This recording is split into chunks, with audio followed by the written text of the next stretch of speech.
Hello everyone, welcome back to my channel. So जो हमारी last video थी, उस वीडियो में हम लोगों ने ओम्स लॉ के बारे में पढ़ा था कि ओम्स लॉ क्या कहता है। हम लोगों ने रेजिस्टेंस के बारे में देखा था कि रेजिस्टेंस क्या होता है। साथ ही साथ हम लोगों ने रेजिस्टिविटी एंड उसकी एसआई यूनिट के बारे में देखा था। आज की जो हमारी वीडियो है, उस वीडियो में हम लोग पढ़ने वाले हैं कॉम्बिनेशंस ऑफ रेजिस्टेंस। मतलब जो रेजिस्टेंस हम पढ़ चुके हैं, जो अपोजिशन होती है, जो हम पढ़ चुके हैं, आज हम उसको किस तरीके से कंबाइन कर सकते हैं, उसके बारे में हमको स्टडी करनी है। तो ज्यादा देरी ना लगाते हुए अपनी वीडियो को स्टार्ट करते हैं। जैसा कि आप लोगों को दिख रहा होगा, यहाँ मैंने कॉम्बिनेशंस ऑफ रेजिस्टेंस के बारे में ऑलरेडी लिखा हुआ है। तो आइए देखते हैं क्या कहता है ये। तो दो तरीके के हमारे पास कॉम्बिनेशंस होते हैं। पहला होता है मेरे पास सीरीज कॉम्बिनेशन एंड दूसरा होता है मेरे पास पैरेलल कॉम्बिनेशन।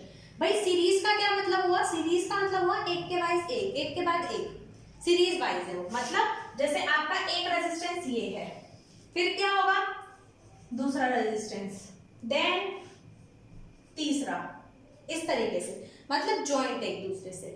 जबकि पैरेलल में क्या होगा, एक रेजिस्टेंस, दूसरा, तीसरा, इस तरीके से। तो ये जो आपका रेजिस्टेंस है, ये क्या है आपका पैरेलल है and this is your series.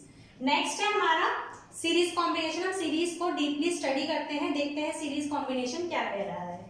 तो सीरीज कॉम्बिनेशन में क्या है, यहाँ पे मैंने तीन रेजिस्टेंस इस तरीके से ज्वाइन किया है ना, R1, R2, R3, मैंने तीन लगाए हुए हैं यहाँ पर।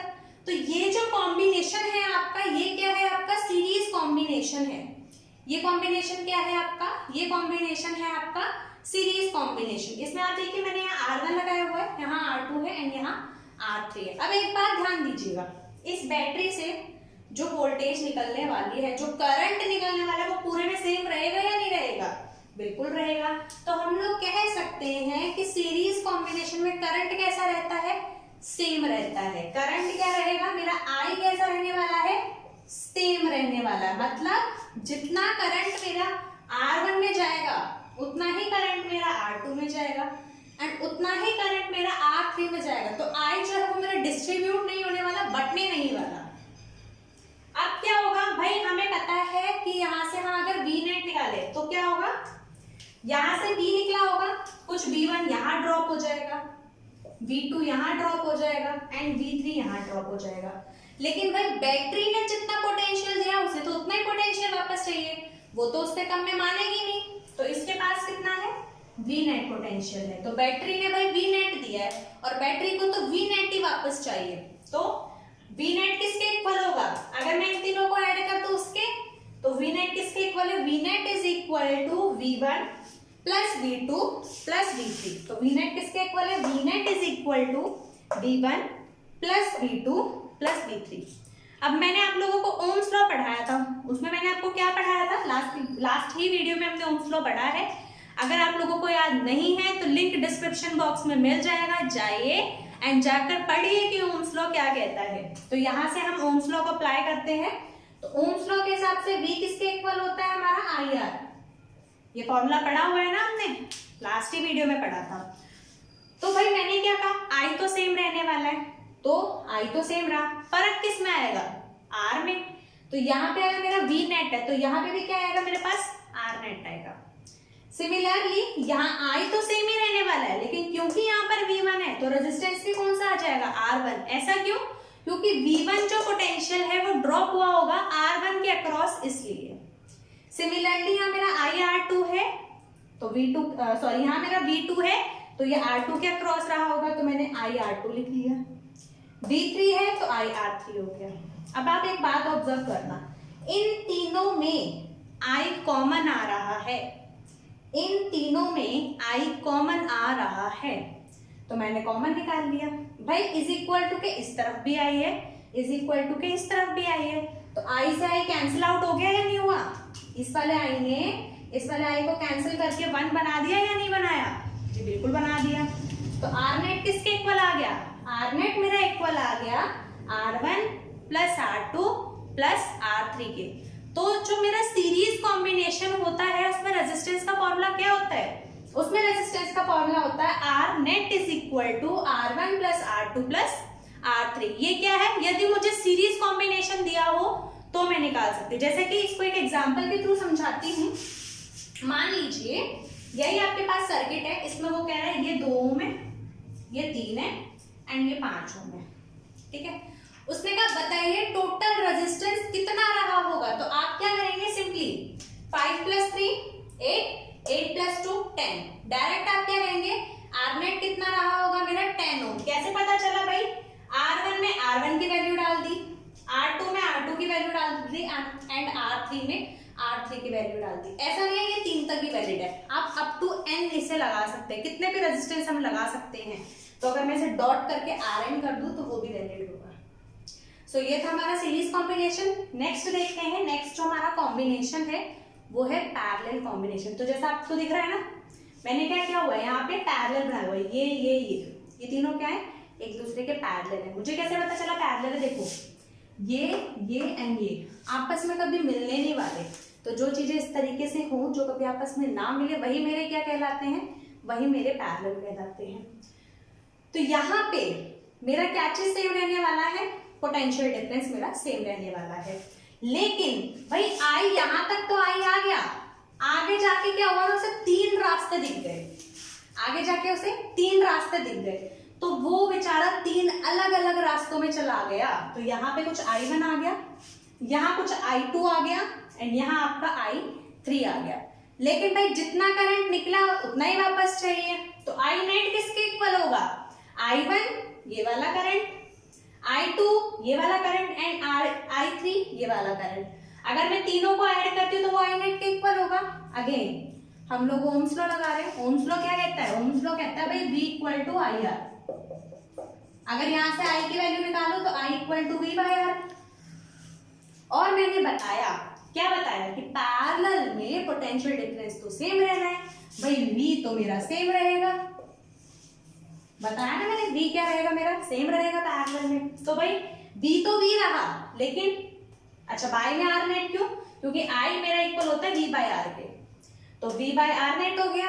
अब अगर I1 के लिए चेक करूंगी तो V/R1 हो जाएगा, I2 के लिए चेक करूंगी तो V/R2 एंड I3 के लिए V/R3।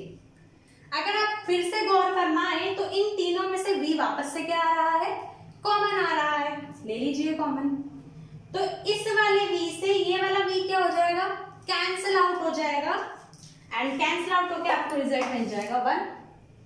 यहां से क्या आएगा आपके पास 1/R नेट, क्योंकि यहाँ पे तो 1 है ना ऊपर, इसलिए 1/R net is equal to 1/R1 plus 1/R2 plus 1/R3। तो ये आपका रिजल्ट किसके लिए था, ये आपका रिजल्ट था सीरीज के लिए। अगर आपके पास सीरीज कॉम्बिनेशन है and this result is for parallel combination. यदि आपको पैरेलल दे दिया गया, मान लो ये 2 है, ये 2 है, ये 2 है, तो आप कैसे निकालेंगे R नेट, 1/2 प्लस 1/2 प्लस 1/2 इस तरीके से करके, ठीक है।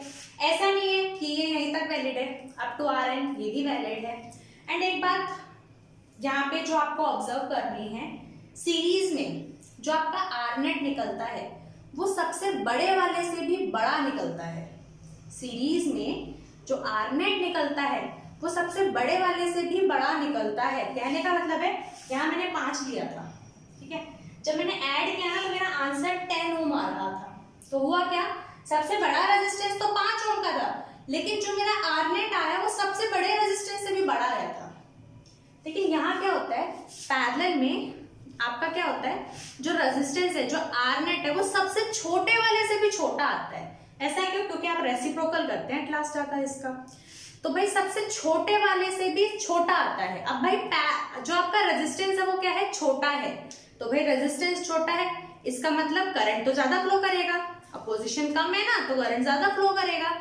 तो क्वेश्चन आता है ये कि आप पैरेलल कॉम्बिनेशन क्यों लगाते हैं घर में, तो 2 वजह बोलेंगे। पहली तो ये कि भाई R जो इसमें R नेट होता है वो बहुत कम होता है, सबसे छोटे वाले से भी छोटा होता है। एंड दूसरा, पैरेलल कॉम्बिनेशन में क्या होता है ना, हर एक डिवाइस के लिए अपना स्विच होता है, हर एक डिवाइस के लिए अपना स्विच होता है। मैं सेपरेटली किसी को, जैसे मान लीजिए मैंने क्या किया, यहाँ पे आपका बल्ब कनेक्ट कर दिया, यहाँ पे आपकी मान लीजिए चार्जर है एंड यहाँ पे आपका कोई थर्ड डिवाइस लगा हुआ है। मुझे क्या करना है, बल्ब को बंद करना है, फैन मान लीजिए लास्ट में, मुझे क्या करना है, बल्ब को बंद करना है। तो ऐसा नहीं होगा कि मैंने एक स्विच बंद किया तो सारे बंद हो जाएंगे, नहीं, बल्ब का सेपरेट स्विच होगा, जो आपका फैन है उसका सेपरेट होगा, सबके सेपरेट स्विच है, तो मैं सेपरेटली किसी हर एक को भी बंद कर सकती हूँ। तो ये इसका क्या होता है, फायदा होता है, एडवांटेज होता है। नेक्स्ट जो हमारा टॉपिक है वो है पावर। यहाँ पे आपको छोटा छोटा लिखा हुआ दिख रहा होगा। तो पावर क्या होता है, electrical work done per unit time, जो वर्क डन हो रहा है, यहाँ पर वर्क डन, क्योंकि चैप्टर क्या है, इलेक्ट्रिसिटी, तो यहाँ पर वर्क डन कैसा होगा, इलेक्ट्रिकल वर्क डन। तो भाई P को मैं कैसे दिखा सकती हूँ, इसका मैं थोड़ा सा यहाँ लिख देती हूँ, P is equal to W/T। जो भी वर्क डन मैं पर यूनिट टाइम में कर रही हूँ वो, इसका एक और फॉर्मूला है, P is equal to VI। Ohm's law से D की वैल्यू निकालकर यहाँ डालिए, सॉरी D की वैल्यू निकालकर यहाँ पे पुट करेंगे तो आपको ये वाला रिजल्ट मिलेगा, तो आप ये वाला रिजल्ट पाएंगे। एंड अगर आप I की वैल्यू डालते हैं तो आपको ये वाला रिजल्ट मिलता है। तो पावर के 4 फॉर्मूले आपके पास निकल कर आते हैं। पहला P is equal to W/T, दूसरा P is equal to V into I, तीसरा P is equal to V²/R, and fourth one is P is equal to I²R। तो ये पावर के 4 फॉर्मूले हैं, इनके बेस्ड डायरेक्ट क्वेश्चंस आते हैं। आपको क्वेश्चन में डाटा गिवन होता है, वैल्यूज को इक्वेट करना है एंड आंसर निकालना है, जो कि आंसर आपका किसमें आएगा, वॉट में आएगा, वॉट, WATT, वॉट। सो ये था हमारा पावर के बारे में। अब यार वीडियो को पॉज करके इसको नोट कीजिए, एंड इसके बाद हम लोग एक बहुत इंपॉर्टेंट टॉपिक करने वाले हैं, जो कि चैप्टर का लास्ट टॉपिक है, एंड वो है जूल्स लॉ ऑफ हीटिंग। उससे पहले आप वीडियो को पॉज करके इसे नोट कर लीजिए। सो जो अब हमारा टॉपिक है जो हमें पढ़ना है वो है जूल्स लॉ ऑफ हीटिंग। लेकिन जूल्स लॉ ऑफ हीटिंग से पहले हमें पढ़ना पड़ेगा कि heating effect of electric current क्या होता है। तो हम देखते हैं heating effect of electric current क्या होता है। तो आप लोगों को यहाँ लिखा हुआ दिख रहा होगा, when electric current is pass through a wire it becomes very hot and produce heat. भाई आप लोगों ने कई बार ऑब्जर्व किया होगा, जब हम फोन को चार्जिंग वगैरह पे लगाते हैं या मिक्सर ग्राइंडर को हम ऑन करते हैं तो उनकी वायर्स क्या होती है, गर्म हो जाती है। आप लोगों ने कभी ना कभी ये चीज जरूर ऑब्जर्व की होगी कि वायर्स क्या हो जाती है, गर्म हो जाती है। तो ऐसा क्यों होता है, क्योंकि जब हम किसी वायर के अंदर से इलेक्ट्रिक करंट को फ्लो करा रहे होते हैं तो उसमें क्या आता है, हमारा हीटिंग इफेक्ट प्रोड्यूस हो जाता है, जो उसको क्या करती है, गर्म करती है। करती किस वजह से, रेजिस्टेंस की वजह से करती है। तो जो वायर आपकी गर्म हो जाती है वही आपका क्या कहलाता है, heating effect of electric current कहलाता है। जबकि वायर है वो गर्म हो जाती है उसमें इलेक्ट्रिक करंट फ्लो करने के कारण, वही आपका क्या कहलाता है, heating effect of electric current. Heating effect जो होता है वो किस तरीके से प्रोड्यूस होता है, क्योंकि जो आपकी इलेक्ट्रिकल एनर्जी होती है, आपकी इलेक्ट्रिकल एनर्जी जो होती है वो किसमें कन्वर्ट हो रही होती है, हीट एनर्जी में। जो आपकी इलेक्ट्रिकल एनर्जी है वो हीट एनर्जी में कन्वर्ट हो रही होती है, इस वजह से क्या होता है, उसमें हीटिंग इफेक्ट प्रोड्यूस हो जाता है। अब देखते हैं जो हमारा मेन टॉपिक है वो है जूल्स लॉ ऑफ हीटिंग, कि जूल्स लॉ ऑफ हीटिंग क्या कहता है। तो according to Joule's law of heating, Joule's law of heating के हिसाब से heat produced in a wire, जो आपकी हीट प्रोड्यूस हो रही है किसी भी वायर के अंदर, किसी भी तार के अंदर, इज डायरेक्टली प्रोपोर्शनल टू, वो क्या होती है, डायरेक्टली प्रोपोर्शनल होती है। मतलब एक को बढ़ाओगे दूसरा भी बढ़ जाएगा, इस तरीके से डायरेक्टली प्रोपोर्शनल होती है। किस किस के, पहला स्क्वायर ऑफ करंट, सबसे पहले किसके डायरेक्टली प्रोपोर्शनल है, स्क्वायर ऑफ करंट, मतलब कि सबसे पहले डायरेक्टली प्रोपोर्शनल है आपका H directly proportional to I², वो ये कह रहा है। सेकंड, रेजिस्टेंस ऑफ वायर, मतलब H directly proportional to R, and the last is your time, जितने टाइम के लिए उस वायर से इलेक्ट्रिक करंट फ्लो कर रहा है, मतलब H is directly proportional to T। अब जो मेरी तीनों इक्वेशन है, तीनों इक्वेशन कौन कौन सी, ये वाली, ये फर्स्ट, ये सेकेंड एंड ये थर्ड, मैं क्या कर रही हूँ, इन तीनों इक्वेशंस को कंबाइन करती हूँ, तो मुझे क्या मिलेगा, मुझे मिलेगा H directly proportional to I² के डायरेक्टली प्रोपोर्शनल है, R रेजिस्टेंस के डायरेक्टली प्रोपोर्शनल है, एंड T फॉर टाइम।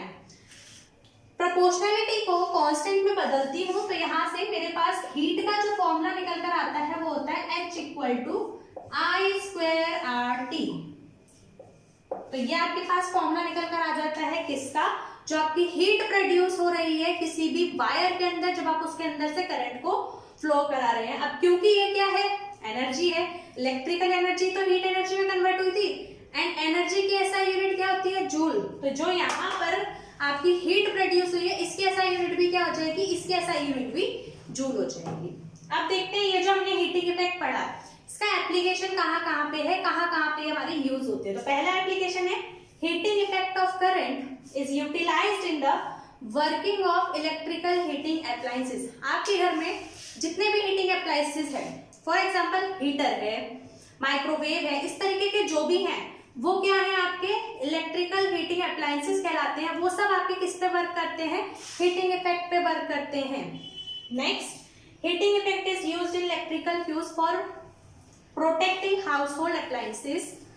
जो हमारा हीटिंग इफेक्ट है वो किसके लिए इस्तेमाल होता है, जैसे घरों में फ्यूज हो जाता है, कई बार हमारा क्या होता है जो हमारी मीटर है, जो हमारी वायर्स है उन पे बर्डन बढ़ जाता है जिस वजह से फ्यूज हो जाता है। तो वो फ्यूज क्या करता है, पूरे घर को प्रोटेक्ट कर लेता है, पूरे घर को प्रोटेक्ट कर लेता है। कैसे भाई, एक जगह पे क्या हुआ आपका बहुत ज्यादा हीट हो गई है तो वो हीट क्या करती है, फ्यूज कर देती है बीच में से, जो आप जहां से आपका करंट फ्लो कर रहा होता है, जो करंट वहां पे फायर बार बार दे रहा होता है जिससे बहुत बड़ी दुर्घटना भी हो सकती है, वो उसे वहीं से क्या करता है, सर्किट को ब्रेक कर देता है, कट कर देता है, जिसके वजह से आपका जो कंप्लीट हाउस है वो बच जाता है।